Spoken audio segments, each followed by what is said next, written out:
a simple, effective protocol for low back. It's heart 3, heart 7, kidney 3, kidney 10. Now, what's going on with that? I used to get that when I drive down to Dr. Ton from Oregon. I drive down to San Diego, and he'd always do this heart 3, heart 7, kidney 3, kidney 10, so my back would feel better. What's going on there is that the kidney treats the kidney treats the bladder.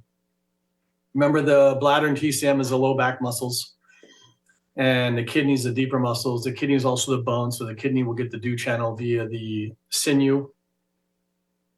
And heart 3, heart 7, heart is going to fix the gallbladder, and heart is going to fix the kidney.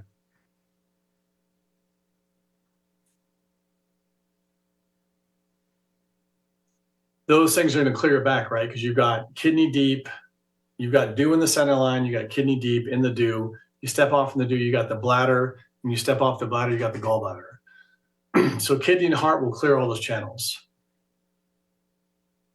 I'm just thinking in my head here real quick. Heart, small intestine, and yeah, small intestine, heart, small intestine, stomach.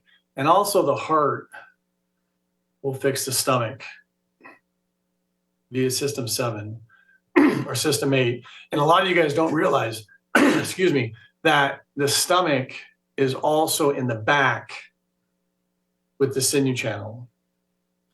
So sometimes when you're only thinking bladder, kidney, gallbladder, and you're like, well, I got most of it, I just can't get that one part. It's because you're not clearing the stomach. And again, you can see why most of the dome points are on the large intestine channel, because the large intestine channel gets the stomach. Large intestine channel gets the kidney. And so it's a very good way. That's why they clear so much. And usually chronic is going to implicate what? Bones, degeneration, compression. So large intestine, kidney, kidney, bone, kidney, dew.